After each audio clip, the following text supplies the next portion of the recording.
Don't just live for tomorrow, or just live in yesterday. Just be glad for all you have that's in today. And though you've come through many obstacles. Hey everyone, Connie here, and welcome to my blind reaction to episode 7 of Hilda. So, last time we came back to Hilda after quite a long time. Finally getting back to this series. And we came back with what is perhaps my favorite episode of the season, at least, so far. It's just, it took such an upturn from what it had been in the episodes leading up to it. Basically, ever since they moved to Trollberg, as I mentioned before, it kind of took a downturn for me.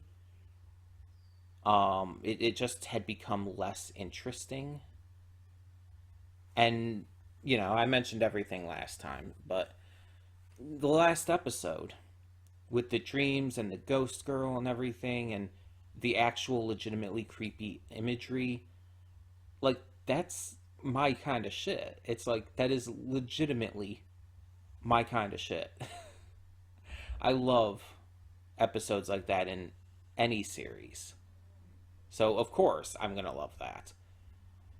I blame Courage the Cowardly Dog for making me super into that kind of shit when I was growing up. But yeah.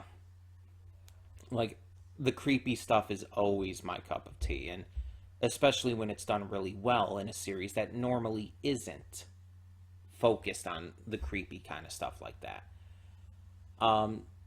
So I really enjoyed the last episode. And I'm hoping that it keeps up this momentum. Last episode also introduced us to the librarian, who has kind of this Scandinavian accent, which is really, really fucking cute. I don't know why, but I've always loved that accent. I think it's just fucking adorable. There's these little, like, goat characters in A Hat in Time who have that accent, and it's just the best. It is just amazing, and I love it so much. I don't know why, I just really like that accent. I can't explain it. But yeah. So we met her very briefly. I assume she's going to be important in the future. But it didn't really, like, set up a lot of anything, like, for the future outside of this ghost girl, like, probably coming back. So it's just gonna be kind of a case of what's next? What is going to be the next creature or whatnot? And how is this season going to end? I don't remember how many episodes this season has, but I'm kind of interested now for sure. I'm definitely more interested than I think I'd ever been in this series, for this series. I don't really know about what's to come, though. That's the thing, so I don't know what else to say here.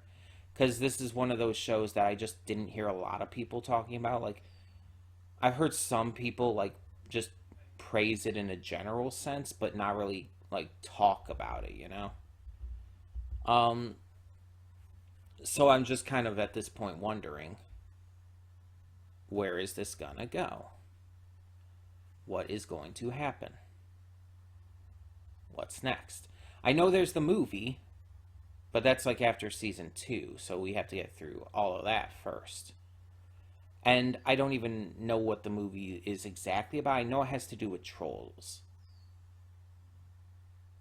And I think I saw art of, like, a troll version of Hilda herself, so maybe she is, like, temporarily turned into a troll. I don't know. We'll get to that eventually. Obviously, don't leave any spoilers just in case, because I don't know a lot or anything. But yeah, last episode did actually get me excited to get back into this. And hopefully, again, we get more of that kind of stuff. That level of quality. That's what I want. Excuse me. So, that being said, we're going to get into this and hope for the best. So, when the screen fades to black, pause this redirect and go to the description below.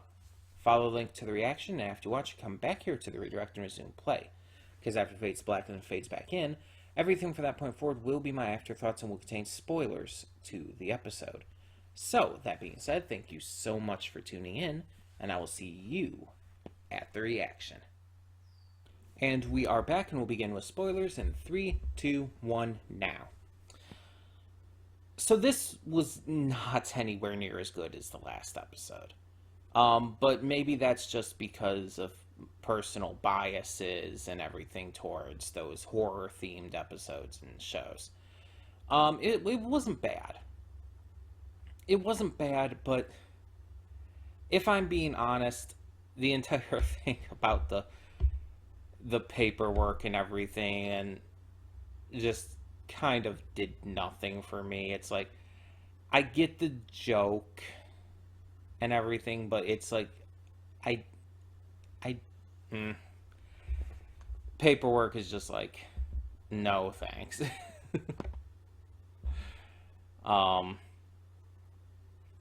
But yeah, so apparently this is an elf-centric story with Alpha and all, and it's focused on there being two different clans of elves.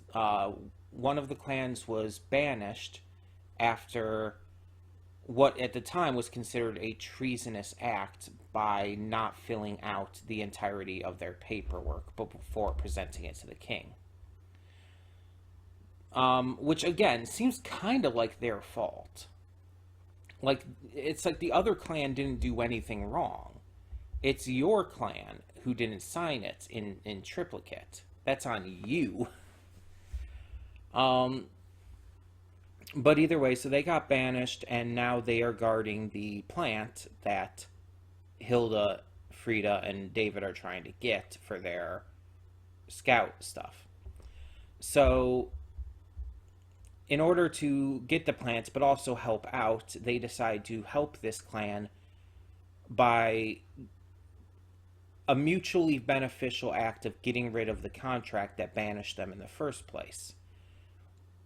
And so to do so, they have to figure out a way to, get rid of it. The way they find out is that it can be burned through this lint worm, I think it was called. So they go to this island where the only known layer of the lint worm remains. And with help from a water spirit, they're able to get there. And they find the lint worm is actually more of a dragon.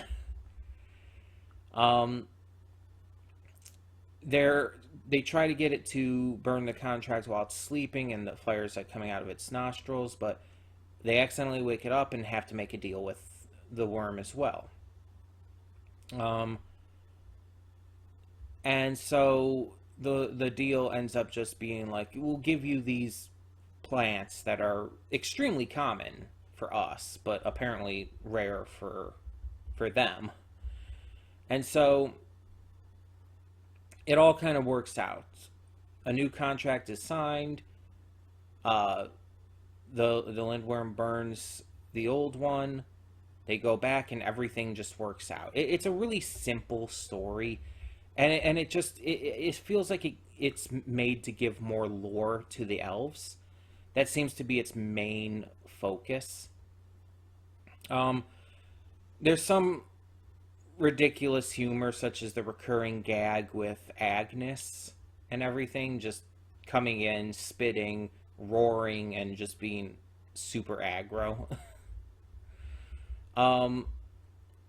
But overall, it was just kind of okay. Like, I don't think it was bad by any means, but it wasn't like anything special. It felt very standard, middle of the road, and safe.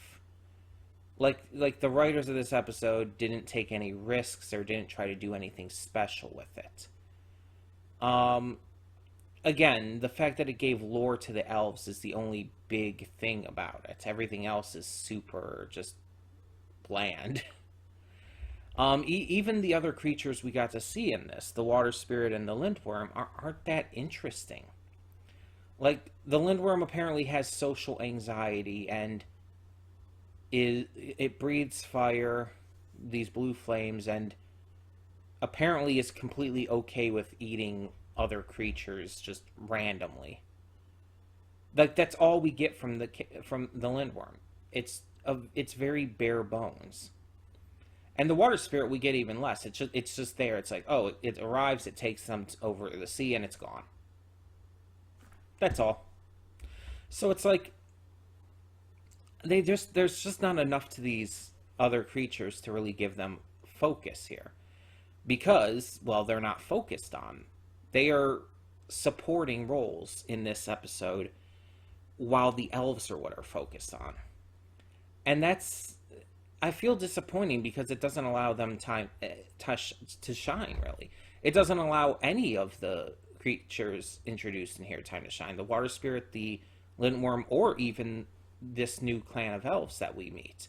The braggers, I think it is.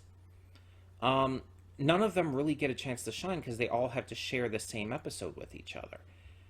And I think that's a mistake. The last episode was so good because the ghost girl, the Mara, I think her name, or what the name of the ghost is, you know what I mean. She was interesting because, like, the entire episode focused entirely around her, and it allowed her to truly shine and have all that depth and interest and intrigue placed upon her. And in this one, you get two new creatures and one new clan of creatures we've already met, and they're just there. None of them really stand out that much. And even with, like, the braggers, it's like they're just a more aggressive, wild group of elves than what we normally had seen.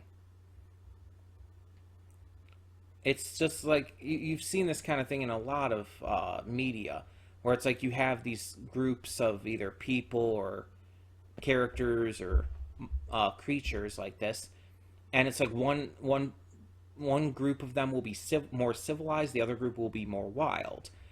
And a lot of times, when they do this in different media, it revolves around a rivalry. The two sides are going at it. Like, this was even in the Great Divide episode of Avatar, which, no matter what you think of the episode, it's like, it's a comparable thing here. There were these two sides. One was more dignified, one was more wild, and they were rivals with each other. And the episode was about getting them to unite. It's kind of the same concept you see here, just obviously done differently.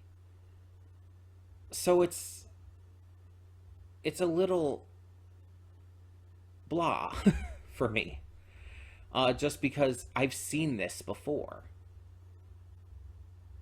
And again, the specifics were different, but that only can carry it so far. In a 22-minute episode, it's like, you can only do so much with that, you know? It doesn't give you enough time to really focus on all of these different characters, all of these different types of creatures and everything. And to try and fit a story like that into such a short amount of time in the first place, it's like, it can be done, but it has to be done carefully, and you have to focus on the groups of people or creatures who this is centering around. Again, by sharing that focus with the other creatures in this episode, it kind of takes away from the wild elves, the braggers. So it's not that bad, but it's not that good either. For me, it's just kind of very blah, very mid for me. But again, it wasn't bad, so I'm not like super just hating on this episode for no reason or anything. I'm just disappointed with it, especially after the last one. But we'll see how this goes. We'll see. Either way, I do have hope for where this is going to go. And again, I'm very much going to give this a true second chance for the channel and for reactions and all.